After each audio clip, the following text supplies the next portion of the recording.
नमस्कार दर्शक मित्रों, मैं हूं आपके साथ अंजनी नीलेश ठक्कर।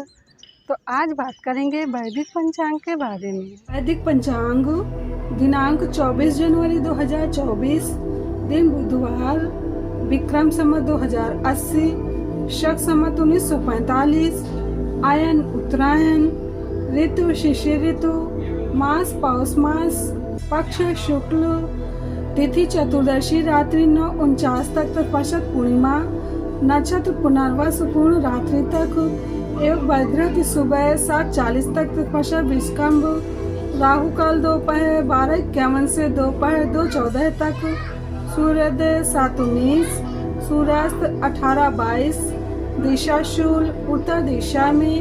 व्रत पर विवरण विशेष चतुर्दशी और पूर्णिमा व व्रत के दिन स्त्री सेवा तथा तिल का तेल खाना और लगाना निषिद्ध है। ब्रह्मपुराण ब्रह्मखंड। वैदिक पंचांग पुष्य नक्षत्र एवं 25 जनवरी 2024 गुरुवार को सुबह 8:16 से 26 जनवरी सूर्योदय तक गुरु पुष्यामृत योग है। 108 मोती की माला लेकर जो गुरु मंत्र का जप करता है श्रद्धा पूर्वक, तो 27 नक्षत्र के देवता उस पर खुश होते हैं। और नक्षत्रों में मुख्य है पुष्य नक्षत्र, और पुष्य नक्षत्र के स्वामी हैं देव गुरु बृहस्पति। पुष्य नक्षत्र समृद्धि देने वाला है, संपत्ति बढ़ाने वाला है। उस दिन बृहस्पति का पूजन करना चाहिए। बृहस्पति को तो हमने देखा नहीं, तो सदगुरु को ही देखकर उनका पूजन करें और मन ही मन ये मंत्र बोलें। मंत्र इस प्रकार है: ओम ऐं क्लीं बृहस्पतये नमः, ओम ऐं क्लीं बृहस्पतये नमः। श्री सुरेशानंद जी। वैदिक पंचांग माघ मास 25 जनवरी से लेकर 24 फरवरी तक माघ स्नान गुजरात एवं महाराष्ट्र अनुसार माघ मास दिनांक 10 फरवरी से। माघ स्नान से बढ़कर पवित्र पाप नाशक दूसरा कोई व्रत नहीं है। एकादशी के व्रत की महिमा है, गंगा स्नान की महिमा है, लेकिन माघ मास में सभी तिथियां पर्व हैं, सभी तिथियां पूनम है। और माघ मास में सूर्योदय से थोड़ी देर पहले स्नान करना पापनाशक और आरोग्यप्रद और प्रभाव बढ़ाने वाला है। पापनाश की ऊर्जा मिलने से बुद्धि शुद्ध होती है, इरादे सुंदर होते हैं। पद्म पुराण में ब्रह्म ऋषि भृगु कहते हैं कि तप परम ध्यानम त्रेता याम जन्म ततः द्वापरे व कलो दानम माघ स्वर्ग युगे शुचि। सतयुग में तपस्या से उत्तम पद की प्राप्ति होती है, त्रेता में ज्ञान, द्वापर में भगवत पूजा से और कलयुग में दान सर्वोपरि माना गया है। दानम केवलम कल युगे, परंतु माघ स्नान तो सभी युगों में श्रेष्ठ माना गया है। सतयुग में सत्य की प्रधानता थी, त्रेता में तप की, द्वापर में यज्ञ की, कलयुग में दान की, लेकिन माघ मास में स्नान की चारों युग में बड़ी भारी महिमा है। सभी दिन माघ मास में स्नान कर सके तो बहुत अच्छा, नहीं तो 3 दिन तो लगातार करना चाहिए। बीच में तो करें, लेकिन आखिरी 3 दिन तो जरूर करना चाहिए।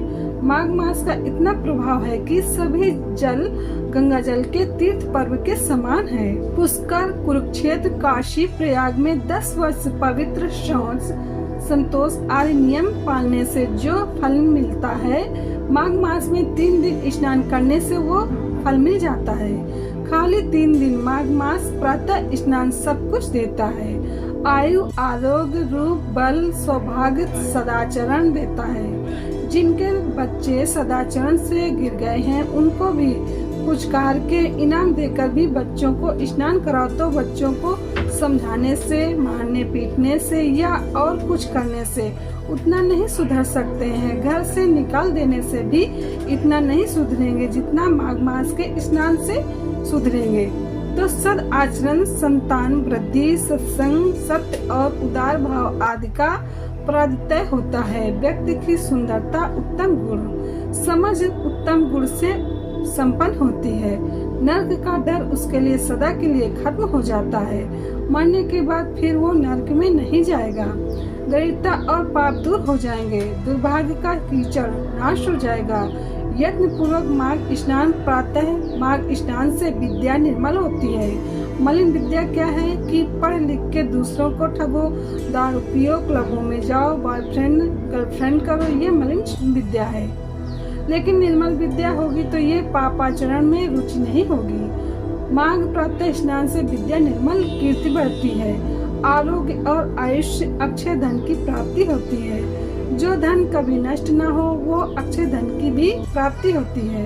रुपए पैसे तो छोड़ के मरना पड़ता है, दूसरा अक्षय धन वो भी प्राप्त होता है। समस्त पापों से मुक्ति और इंद्रलोक की प्राप्ति सहज में हो जाती है, अर्थात स्वर्गलोक की प्राप्ति। पद्म पुराण में वशिष्ठ जी भगवान कहते हैं, भगवान वशिष्ठ जी कहते हैं, वैशाख में जल अन्नदान उत्तम है, कार्तिक में तपस्या और पूजा, माघ में जप और होम दान उत्तम है। प्रिय वस्तु अर्थात रुचिकर वस्तु का त्याग करने से व्यक्ति वासनाओं की गुलामी के जंजाल को काटने का बल ले आता है। नियम पालन, पवित्र नियम पालने से अधर्म की जड़ें कटती हैं। जो लोग तत्व ज्ञान सुनते हैं लेकिन अधर्म करते रहते हैं तो तत्व ज्ञान में रुचि नहीं होती, तत्व ज्ञान उनको पचता नहीं है। मूर्ख हृदय नश्चेतिये यद्यपि गुरु मिले विरंचि सम। ब्रह्मा जी जैसा गुरु मिले लेकिन जिसको अधर्म में रुचि है वो फिर फिसल जाता है। मैं मिलियन बिलियन ट्रिलियन बनूं लेकिन वो सुसाइड करके मर गए। कई मिलियन कई ट्रिलियन बड़े बड़े तो बड़े धनाढ्य थे और उनकी बड़ी दुर्गति हुई।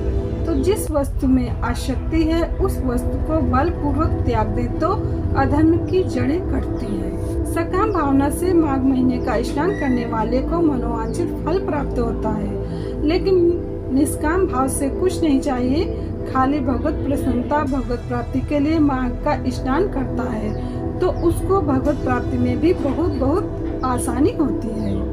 सामर्थ्य के अनुसार प्रतिदिन हवन और एक बार भोजन करें। माघ मास में 3 बार खाना ये आध्यात्मिक जगत में और बच्चों के लिए 3 बार भोजन बुद्धि मोटी बना देगा।